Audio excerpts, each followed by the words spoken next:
and welcome to the ADHD Mum podcast.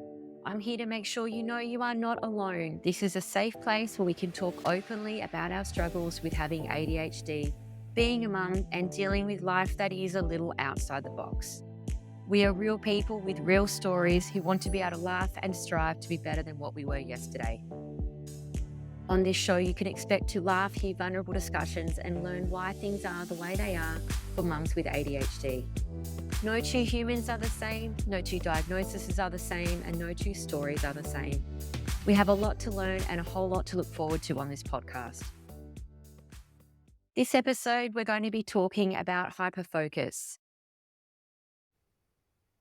So hyperfocus is a common but also very confusing symptom of ADHD. I'm going to do a really quick fast facts for busy ADHD mums. This symptom is the ability to zero in intensely on an interesting project or activity for hours at a time. It is the opposite of distractibility, and it is common, very common in children and adults with ADHD.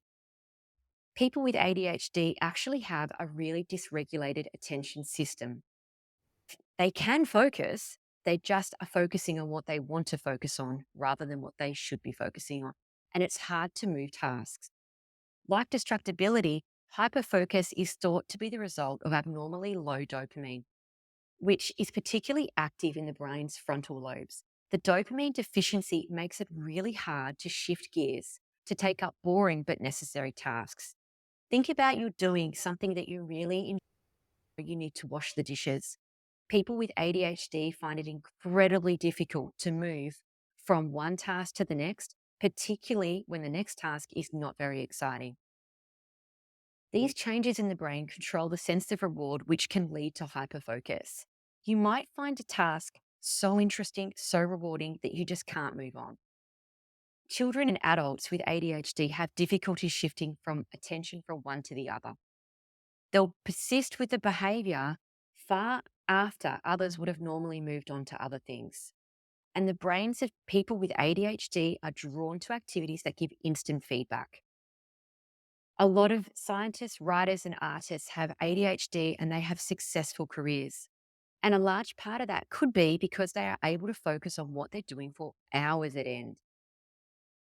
However, hyperfocus can't be reliably sustained or controlled. You might work really hard on something for a year, and as soon as it runs smoothly, you lose focus, you want to move on. You might build a successful business, but then when you hire staff and it starts to iron out, you lose interest. Hyperfocus is also a flow where you are in a state of mind that you are so immersed that you become one with it in a way. And PET scans have shown that hyperfocused brains literally light up all of the activity and the pleasure centers in the brain. However, we've all done it where we've gone to study for an exam, for example, but then you get hyperfocused and sidetracked on decorating all of the cards rather than studying them. So it can get in the way for sure. People with ADHD thrive in an urgent environment where hyperfocus gives the person the advantage on honing in on what's important. A job with public accountability with immediate and enjoyable consequences can be ideal for people with ADHD. There is research to say that 35% of people with ADHD are self-employed by the time they're in their 30s, which is a figure way higher than the norm. I'd really like to welcome Lucy, who we are going to interview, who has an awesome hyperfocus story of something positive. Welcome, Lucy. Hello, I can't wait to actually share this really positive hyperfocus story. I'm excited. So, for anyone who hasn't listened to Lucy's previous episode, she's a 29-year-old ADHD mum with 3 children. She has a FIFO husband and she has quite a busy lifestyle. But I wanted to have a chat to you about how hyperfocus showed up for you. Yeah. So I was on maternity leave with my first baby and I had taken up a casual job at McCafe making coffees and I was doing that for a little while my baby was about 12 months old and I thought, that's okay, I'll just do this. I don't really know what I want to do. And I was still very much in the being a mum to this small person, and I was breastfeeding him still.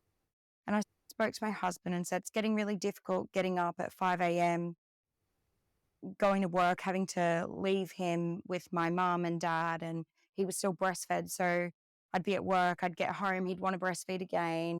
All these things that were making going to work really difficult. And I said to him, I think I want to look into some options of doing something for myself from home, because I also did not love the time restraints of you need to be here at 4:45 a.m. to start work at 5 a.m. and things like that. They just didn't work well for my brain specifically. So I had an idea that I wanted to start a business making silicone jewelry. It was something that I thought, I've been very passionate about breastfeeding, and I know that when my son was breastfeeding, he would constantly try and twiddle my nipples. And I remember Googling, how can I stop my child twiddling my nipples while breastfeeding? And one of the things that came up was silicone necklaces. And I had a look, and there was nothing I loved. Couldn't find anything I liked. And I thought, I'm pretty smart. I could probably do this better than any of these people who are already doing it. And that was very a bit cocky, saying, I don't like what people are already doing. I can do this better. But I thought about it. I was like, actually, maybe I could do that. And that was that. I sat down and I did some research about how can you do this, and what do I have to do to be able to do this, and how much of a financial investment would it be, and would I need an ABM? Would I need a business name? How do I go from here? So within a week, I had a business name. I had a registered ABN. I had ordered all of the supplies that I needed. I had gotten my mum on board as my business partner. I'd convinced my husband that I was going to continue working at the cafe. I was going to start a business. I was going to continue breastfeeding our child, and he was going to keep working away, and everything was going to be great. And that was that. We started a business just like that at the dining table in 1 week. I love the ambition and I love the speed because I think we can all identify with, because that's how I identify with hyperfocus, in that it can't happen fast enough and you feel like you're going to explode with excitement. Like, how did it feel? Oh, absolutely. I was like, I need this all to happen right this second. I want to get everything. I want to make everything. I want to get the website. I want to get the Facebook. I want to get everything going. I want to tell everyone I know about it. And I want to make $1 million by the end of the month. Like I was on this, this high that I just thought I was just going to do it all. And I felt really excited and really happy about it. I was very positive. There was no concerns. There was no what ifs. It was just, let's do it. I'm trying not to laugh over the top of your audio because it's just so identifiable. But can I just say, and this is off topic, and ADHD, you go on and Yeah. go off topic. This exact thing is why I think bipolar is so misdiagnosed at times, because the amount of excitement and I'm sure energy that you had at this point would have really Yes. looked like some kind of manic episode bipolar. Like, I can see how people get misdiagnosed. Absolutely. Absolutely manic. I was not crazy, but I was over the top excitable. I was doing this, and every second of my day, from getting home from work and the times where my child was napping, the times that he wasn't needing me 100%, I was doing this business. I was focused on it, and I was putting everything into it. And this is where I think relationships can come into play too, because I would imagine you weren't spending a lot of time like with your husband or like focusing on other people. I would imagine you're just focused on your business, your like, this is what I'm doing, and no one's going to get in my way. Yes, it was pretty tough, I think, in some ways, because, yeah, I was like, okay, you're home now. You can watch Charlie, you can do the baby, the baby stuff, and I'm going to work now. This is my time to work, which obviously is hard because if he's been away as well, then he comes home to his family. He wants that relationship time and family time. Whereas in my hyperfocus, I saw it as getting rid of that task that I had to do, usually the child minding and the housework, so that I could then focus more and put more time and energy into this thing I was hyper focused on. Yeah. Oh, look, I love your honesty because I think we've all been there. And it feels funny to say it because you are like your child and your husband getting in the way of your hyper focus. But literally, I think we all would identify. And that's why I'm having a bit of a giggle. So you're obviously super in this, right? And you've convinced both your husband and your mum to, I imagine, put in some money. You obviously bought stock. How did that go down? So financially, the initial outlay was quite small, and which is why I also really pursued this, because it was something that we could start of like a small financial outlay. So it wasn't too much risk in the beginning. I'm talking a couple $100 at most. And so it wasn't that hard to convince them to do it, because it wasn't a huge financial cost. And at the time, my husband knew I was really unhappy working at the cafe, and we were due to be married in a few months. And so when I started this business, I said to him, I'll keep working at the cafe until the business takes off a little bit.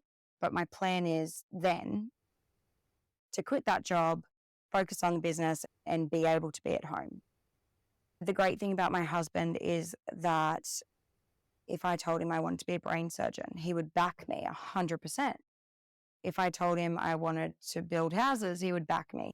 He just, he's got, he would support me regardless of what I wanted to do. He's very much like that. And so I didn't so much have to convince him. He was like, that's cool if it works for you, if it means you can be at home and not be getting up at 4:30 in the morning to go to work for 5 a.m.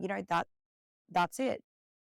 And for my mum, she had just come out of a really difficult job, and she had decided that she didn't want to go back to the career she was just previously in. And so she was like, you know what? Yeah, let's do it. We'll do something a bit different. It'll take my mind off the stress of this previous job. And she was happy. So we just went all in and decided that we would see how it went. And so, how did it go? How can you tell us a bit about how the next few years looked for you? Yeah, so it took off pretty quickly, just among like our local friends. And obviously, because I was 20 years old with a baby, I think I was 21 actually. So I was 21, I had a 1-year-old baby. I was part of a lot of the local mums groups, and this was over in WA. So we started this in WA, and we had a lot of local contacts there. So it took off pretty quickly. And I think we were really lucky. We actually sent a necklace to Ashy Bynes, the fitness influencer. She'd just had Taj. And I sent this necklace to her just on a whim, sent it to her PO box. I didn't know what to expect, but it was in that time where influencing on Instagram was becoming a bigger thing, but wasn't quite as monetized as it is now. And a week later, there's a post from Ashy Bynes wearing our necklace. And this was this business we had started a couple of months before. And Ashy Bynes is wearing it on Instagram and Oh tagging my us. God. But had she then bitten off more than you could chew? Because now she's posted about it. And how did you even make all those orders? We didn't even have a website at this point. So we literally just had a Facebook page and an Instagram page. And we were still working through the processes and how we would actually be doing things. But in true ADHD style, I didn't really think about the long term of what we would do next. I just went, yeah, I'm doing this. I'm going to send this necklace to Ashy Bynes, and I'm going to see what happens. And then the shit kind of hit the fan, because we grew a lot quicker than we expected. And I quit my job very quickly. We got married, and I quit my job, I think, just before we got married or just after we got married in the November. and started really putting everything I had into the business. Okay, so I'm having a bit of a laugh, to be honest. It's such a good story. So so you're in it. It's taken off accidentally because, of course, you've just Yeah. sent something off to an influencer, no idea how you're gonna fulfill any of the orders. And Yeah. sometimes there is that good luck or that's a very clever move, right? So you've done that, you've Yeah. created this business, you've gotten what you wanted or what you thought you wanted. What happened then? So our business ran from 2015 to 2021. It's still running now, but we are not the owners of it anymore. So it's over those years, it went like all in, loving it, enjoying the busyness, enjoying the absolute craziness and the fun and the money and the orders and the community. We were creating this community of women, and it was more than just a business. It became very much like another baby for me. And it, I loved it. And then there'd be weeks where I was exhausted, and my mum, Steph, she would be like, Lucy, we have 100 orders. We need to get these done today. And I would be like, I can't get up and do them. And I physically could not make myself do this stuff. And so it did create quite a lot of conflict for my mum and I, because she was like, we created this together. We're 50-50 partners. We need to be both putting in 50% of the work. And so it did create a lot of conflict between my mum and I, but it also really created a beautiful bond between my mum and I when times were good. And we really, when it was good, we basked in it. We loved it. We would really enjoy it. And when it was shit, it was really shit. And there was a lot of conflict. And without her, I don't think the business would have survived at all, because when I was not in it, I was not in it. Yeah, it was pretty tough. And I think we can all identify when you've done that. I always talk about it like walking through mud, where you've created something Mm. and then you have to fulfill it for whatever reason that's Yeah, there. And then you're left walking through mud, trying to just get through the day until it starts to feel a little bit better again. yeah. And in that time, I also fell pregnant with our second child. I was pregnant and I had a toddler running around, and my husband was still away, and we were still trying to run this business. And some days it just felt impossible. And I did think at the time, like, that it's probably just pregnancy, because my body does not love pregnancy. I get really bad morning sickness and I get exhausted, like I'm sure many pregnant women do. And so I did think throughout that 9 months, it's probably just pregnancy making me struggle, because I didn't know at this point that I had ADHD. So yeah, it was tough to try and get through. So, what happened in the end with the business? So, you went through a period where you weren't really enjoying it. Your mum was really steadying the Yeah. ship, creating some Yeah. stability. And then you said you sold it. How did that happen? What did that look like? So about 5 years in, we moved back to Queensland in 2017. So a couple of years after we had started the business. But in 2020, when COVID hit, we had this opportunity. And funnily enough, COVID hitting made our business boom even more, because we had developed our business to be more of a hub. Wasn't just silicone jewelry anymore. We had products for mums, products for babies, breastfeeding helpers, all like a huge variety of things, toys. It had really grown. And so we pretty much doubled in sales, and it was really growing quite a lot. And we weren't sure. I had started to feel a bit like I didn't want to do it anymore. I had 3 kids at this point.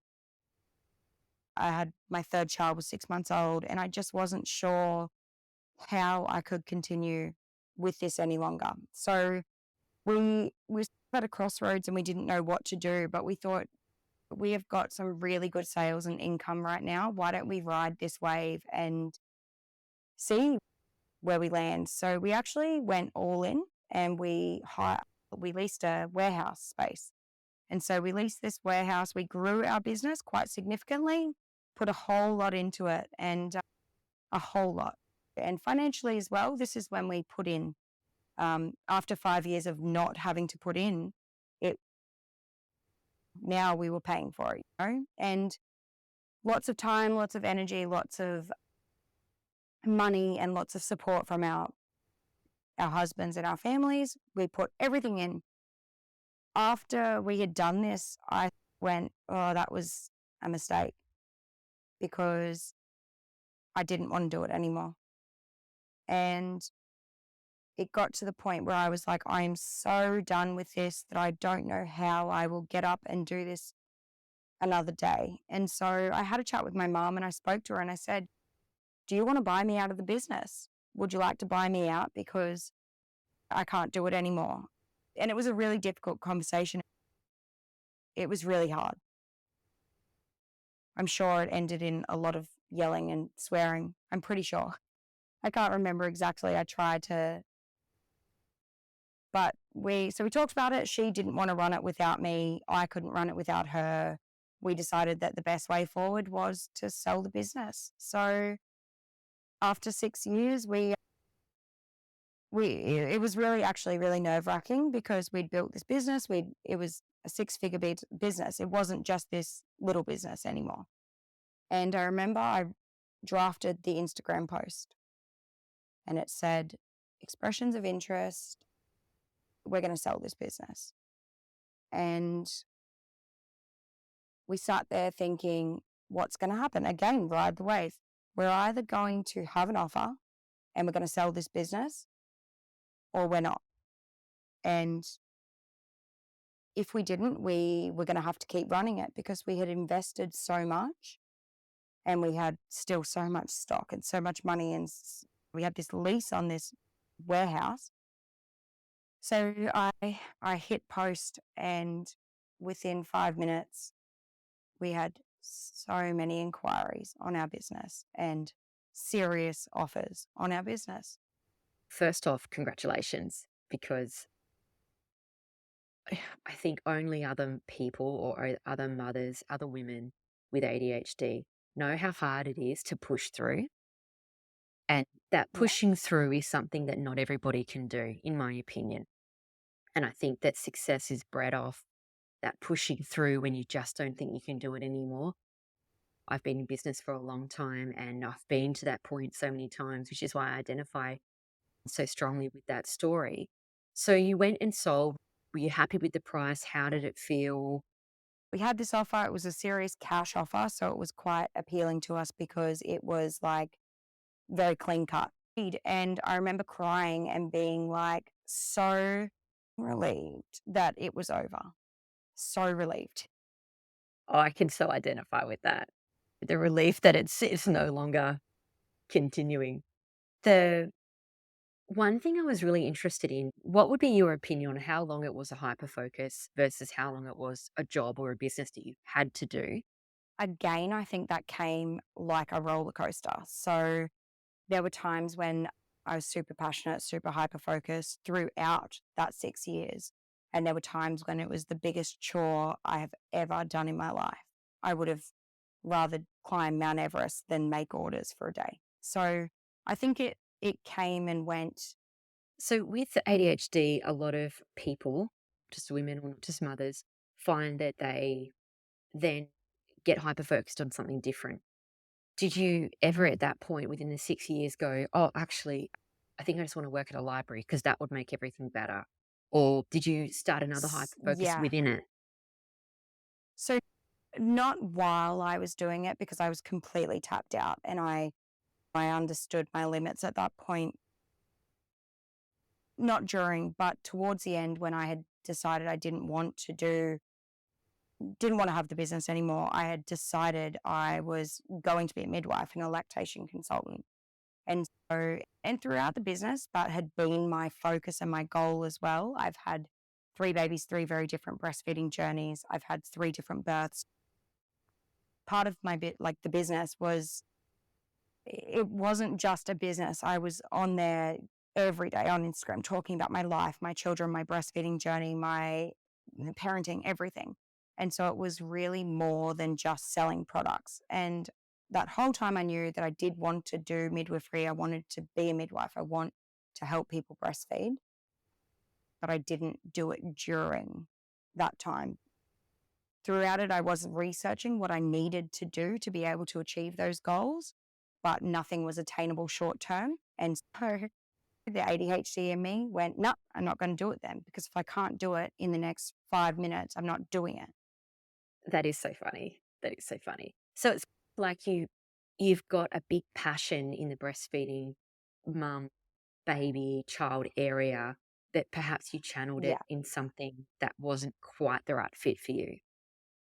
Yeah. I channeled it into a platform I could do right now. So I could get on Instagram and I could shoot a story telling people about my breastfeeding journey and answer questions. And I could help people or direct them to actual support services where a lot of people weren't able to get that information readily available themselves. So I felt like I was still in that breastfeeding mum journey and that passion of mine, but it was actually a readily available way for me to do it. So it was a quick dopamine hit. Absolutely. I loved it. And I will not lie, I absolutely loved it sick that I was some person that people would come to for advice.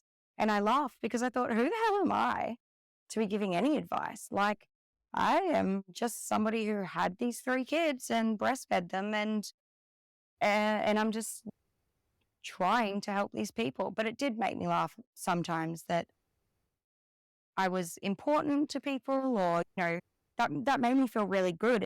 And now that I know, I understand that that was giving me so much dopamine, and it's why I kept doing it. Yeah, absolutely. Absolutely. And I think it's so ADHD that you went, wouldn't it be great to have these necklaces that would be safe and to stop this problem that I'm having? You looked and went, I can do that better than that. And then you actually Yeah, did it. Because a lot of people will say that, but they won't follow yeah, through. Versus yeah. you had that running in a week. And I do wonder sometimes if things had been different, if I was in a different week of even like my menstrual cycle can help dictate how I'm feeling and whether I am really positive or negative. And I wonder sometimes, had that thought aligned with a different part of my week or even a different week, or if I hadn't have been in that really passionate, positive moment, I wonder what would have happened. Maybe it would have just been another idea that I thought about and threw away because I couldn't do it. Absolutely. And the same thing even with your mum. If you had have been in mother and daughter, sometimes you have little tiffs. If you had have been not speaking to her Yeah, or had been a bit upset with her at that time, you might not have asked her to be a business partner with you. And there's that sense of yeah, body doubling that she provided you there, where she gave you accountability, got you out of absolutely. bed. Absolutely. Because I'm sure that you would have just thrown all of your silicon stuff at the wall at some point, a year or 2 years in. She And that's reminded where me often how much we'd put into it. And I think that helped because it wasn't about the financial stuff. She would say to me, like, Lucy, look at this business that we've grown from zero. And she would help remind me of everything we've achieved, which was really helpful. And then remind me why we were doing it. there's no way she could do it without you if you were the face of it, the personal brand, you're the breastfeeder. What was she gonna Yeah. do? That's a great point. Yeah. And we understood it's like a great marriage where you understand and respect each other's contributions to the relationship. And I think that she knew she could do all the making, all the physical, she's amazing. My mum is incredible. And she could do everything except for that Instagram face. And I could do the Instagram face and I could do some of the making and things, but she did so many things I didn't do. And so we understood and appreciated each other's contribution and knew neither one of us could run that business without the other. Lucy, congratulations. That's an awesome story. I Thank you just so love much. hearing successful ADHD mums, and I think we're all thinking as well, wow, you had 3 kids, 5 for her husband, a business. And I can only imagine. And I'm so happy for you that you managed to make a good sale because that's well bloody deserved. Yeah, it was a really nice positive outcome. And I think it did make me feel better that it ended so positively for mum as well, because I didn't want this whole last 6 years of our lives that we had built this incredible thing together to end on a really negative note. So it was amazing, and really, I was so glad that it ended the way it did. Absolutely. Thank you so much, Lucy. It's been such a positive episode. So nice to chat to you. Thank you again. Thank you so much.